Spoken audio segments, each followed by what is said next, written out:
We are getting some breaking news in the investigation into the disappearance of Nancy Guthrie.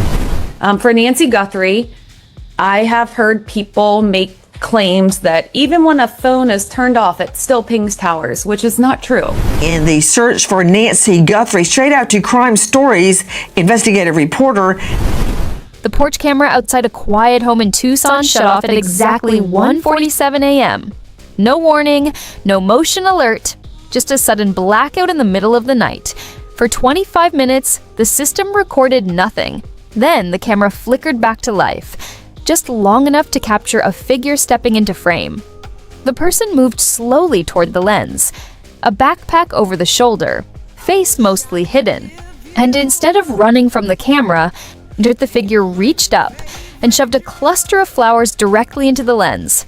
It looked less like someone hiding a crime, and more like someone performing for an audience. That same night, 84-year-old Nancy Guthrie disappeared from her Tucson home.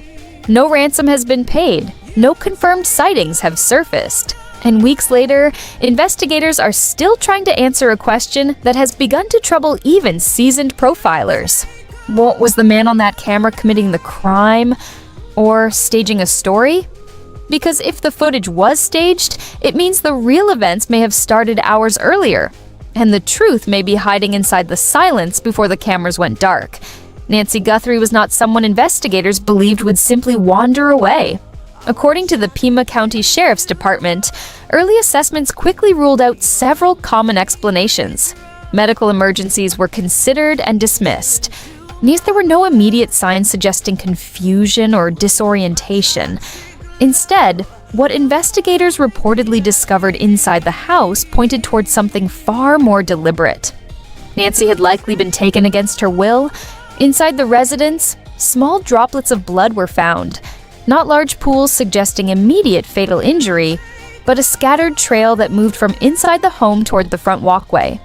The back door was open, and the home surveillance system had been disabled minutes before the mysterious figure appeared on camera. That detail alone raised serious questions, because disabling a security system requires more than luck. It requires knowledge. But what happened next on the footage is what truly divided investigators. At 2:12 a.m., the camera system briefly reactivated. The same porch came back into view, the same quiet street. And then, the figure appeared. Dark clothing, backpack. On face mostly concealed.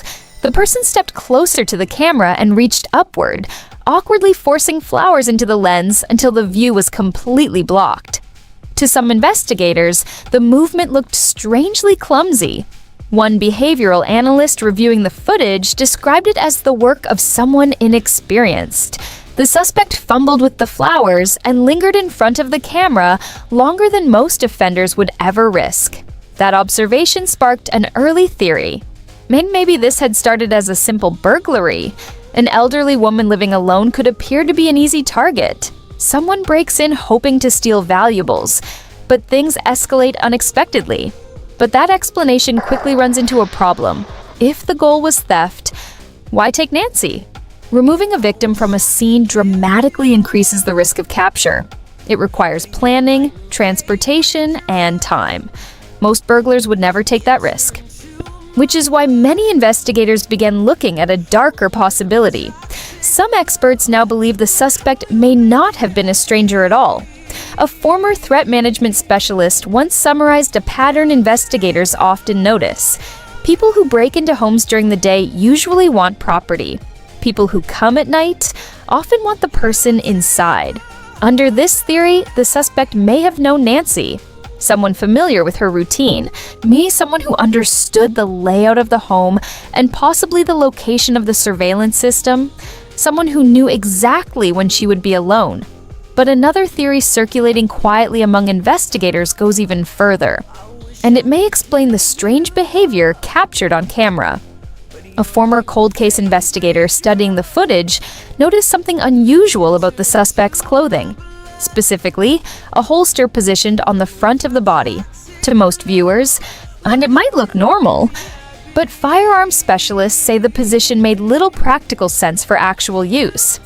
Instead, the holster appeared angled almost directly toward the camera, as if it had been deliberately positioned to be seen.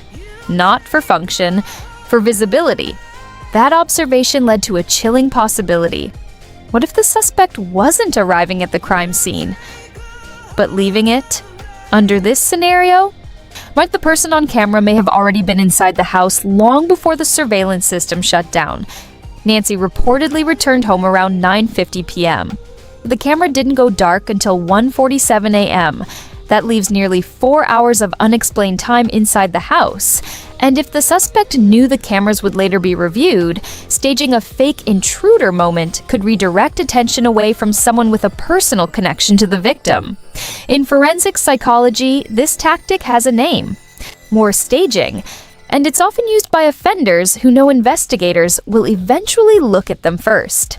Even if the suspect attempted to control the narrative, investigators believe he may have made several critical mistakes. According to a retired agent from the Federal Bureau of Investigation, the individual exposed several identifying markers during those few seconds of footage. His eyes were partially visible. Investigators can estimate height and body structure from the video. And when he reached up toward the camera, something else briefly appeared. A mark on the right wrist that analysts believe could be a tattoo. That single detail may eventually prove extremely valuable, but the most important clue may not come from the camera at all. It may come from the blood trail. Forensic analysts reviewing the pattern of droplets outside the home have offered an unusual interpretation.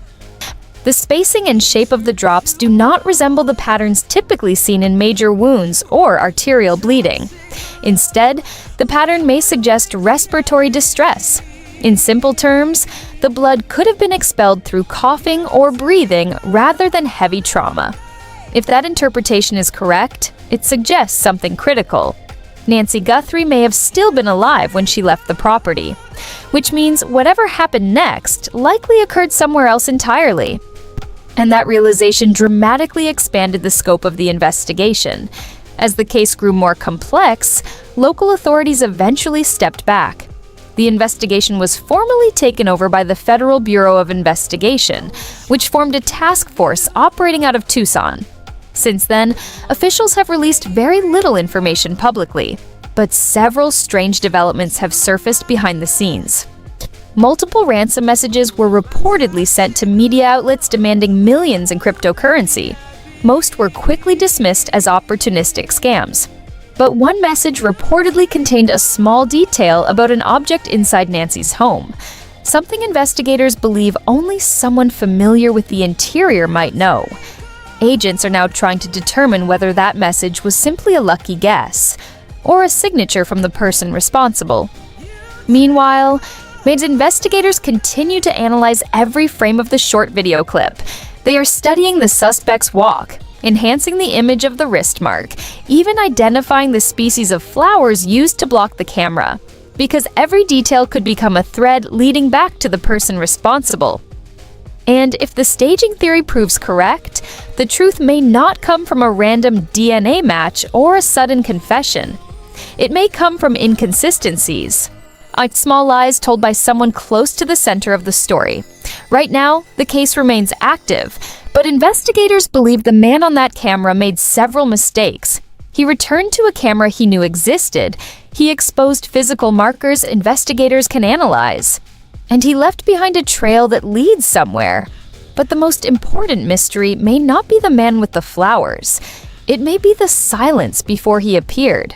Nearly 4 hours passed between the moment Nancy Guthrie arrived home and the moment the cameras went dark. 4 hours where no one knows exactly what happened inside that house. And investigators believe the answer to the entire case may be hidden inside that missing time.